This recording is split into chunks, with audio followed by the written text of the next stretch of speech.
Ganito na naman ang trabaho ko sa kusina.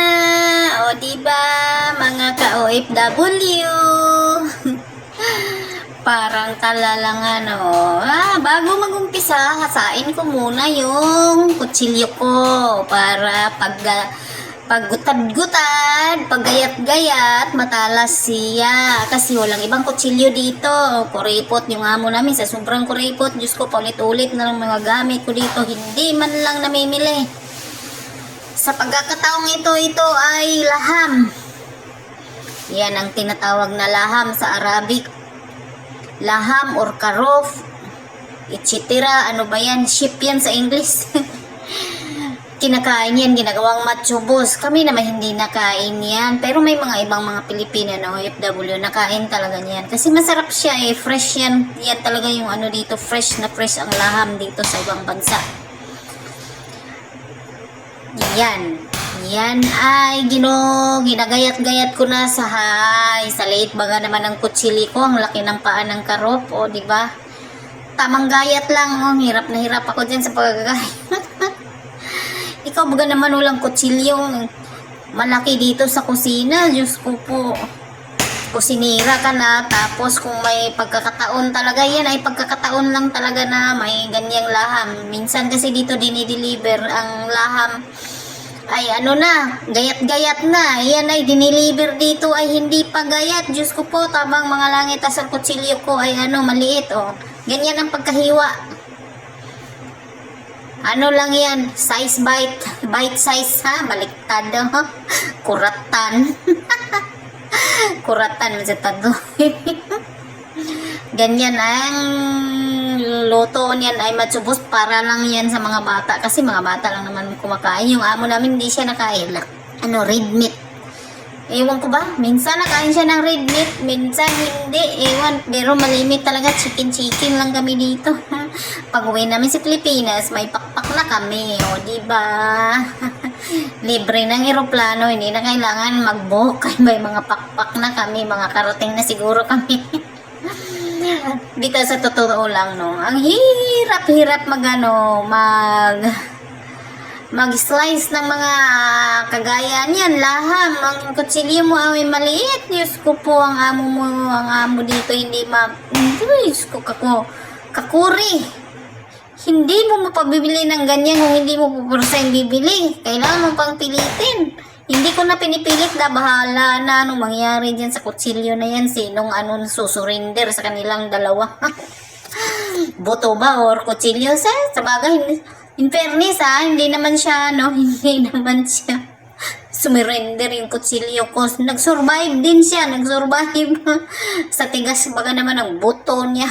Survivor din yung kutsilyo ko Ganyan dito kahirap pag pag dinideliver na hindi pa slice yung mga lalo pag buto okay lang yung niya, meat. Pero pag mga buto-buto, diyan ako nahirapan kasi wala ditong kutsilyo, walang itak. Hindi uso ditong itak. May kutsilyo namang mga malalaki, yung mga malaki yan, ewan ko bang hindi man nabili ditong tingnan nyo, ganyan siya. Red meat talaga ang laham. Medyo may medyo may amoy ang mga laham dito kasi pizza ata ang kinakain. Ay, ewan. Malayo kasi ang farm niya dito. Red meat talaga siya. Sarap na sarap yung iba niyan. Masarap yun gawing biryani, matchubos, sa padiha. Basta masarap. May mga masarap na magluto niyan, lalo sa mga restaurant. Masarap, malasa. Kaso nga lang, hindi naman ako nakain. Kasama ko, hindi rin nakain. Yung isa, nakain-kain naman siya, pero hindi rin masyado. Masarap siya dito kasi yan ay fresh. Bagong katay talaga yan. Ayan ay regalo ng baby. May baby kasi dito, nanganak yung amo namin dito. Pag baby kasi dito, niraragaluhan ng mga ganyan. Maraming dadating yan. Yung laham na galing sa Ramadan, ubos na. Yan ay regalo yan ang baby namin. Maganda dito pag nanganak, malalaki ang matatanggap, malalaki yung mga magigay, yung mga hadiah, yung mga relatives nila sa pag may baby. Oh, lalo yan, laham. Di ba? Tiba-tiba ang driver namin lang. Ang lakas kumain ng laham. Lalo't fresh ba? Ay, sarap na sarap sila. Masarap kasi magluto ang India. Malasa, excuse me. Malasa, ewan ko ba, ang takaw nila sa takaw nila sa laham. Kami naman hindi talaga mapapakain dito. Tapos, hinugasan ko yan, ibababad ko yan siya sa asin. Babad ko sa asin kasi yan, maanggo. Mga 1 oras siguro yan, 1 oras siguro ko yan ibababad. Asin na may flour. Naglagay na ako dyan ng asin kasi kailangan na talaga siyang hugasan, imas-himasin, imikos-mikos ba? Ano ba yan? Inuubo pa ako. Mikos-mikos mo talaga siya ng maayos kasi may amoy ang laham na yan. Kailangan yung iba nga, turmeric pang nilalagay niyan, lemon hanggang sa maputla na siya, diba? Hugasan ko muna bago ko babaran ng flour yan. Ganyan dito. Uy, Diyos ko, ano ba yung kusina ko? Pakalat-kalat na. Uy, tinitingnan ko yung likod ko ba? Agay na pumayat kailan, kaya ako pumayat. Pag uwi ko, magbi-baker ako kasi magpapapayat ako. Diba? Baker slim lang. pag may pera. Maglan ako ng isang buwan sahod kasi 15K ang bawat session diba? Lagyan na ako ng flour. Oy, Diyos ko po, hindi nakita yung flour. Nagkamali yung ko, videoing. Videoing.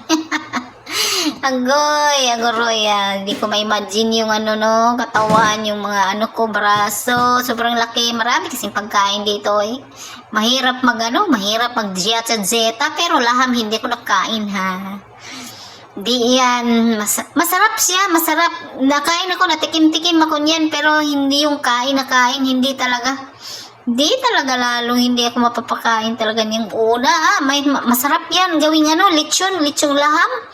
Masarap yan, di ba? Naglagay ako ng flour, tingnan nyo.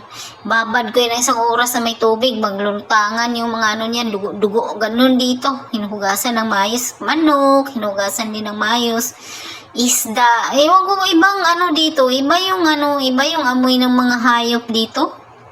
Hindi kagaya sa atin na kasi basta. Di ko ma-imagine yung mga amoy, kailangan mo silang hugasan na maayos, lalo isda, malansa yung mga isda dito. Sa bagay kasi hindi naman naulan, paikot-ikot lang yung tubig dyan, dagat dyan, paikot-ikot lang, hindi man lang bumabaha dito kasi bisira mag-uulan sa isang taon, isang beses lang. Habang nagmikos-mikos ako dyan, nagbagulbol din ako nagbagulbol, kailangan talaga siyang himasin ng maayos. Sa ibang bansa, nilalagyan nila ng yung turmeric. Maganda din yun panghugas ng lansa. Kaso lang nag-yellow, magod siya mag-yellow, kailangan mo siyang hugasan din ng maayos. Okay na yung flour kasi ma-absorb din, tapos binababaran ko ng asin. Diba? Maganda yung combination flour at asin. Ganyan lang dito, simple lang yung sa kitchen ko, simple lang yung mga luto. Pero minsan tinatamad din ako magluto Lalo't mga Arabic, maamoy spices. Amoy na amoy yung mga spices hanggang sa kasulok-sulukan ng katawan mo, ang amoy nila. Hindi ko bayat niyong mga spices dito. Samantalang kami naman, nagluluto lang kami ng simple lang na pagkain namin. Diba? Ganyan lang ang atake ko dito sa kusina. Paikot-ikot lang. Minsan nagludot-dot, minsan nagluluto, minsan napapagod yung mga niluluto sa kakadut-dut, diba? Ganyan lang ang daily routine ko, paulit-ulit. Ganun lang talaga ang trabaho, paulit-ulit. Para na akong dyan.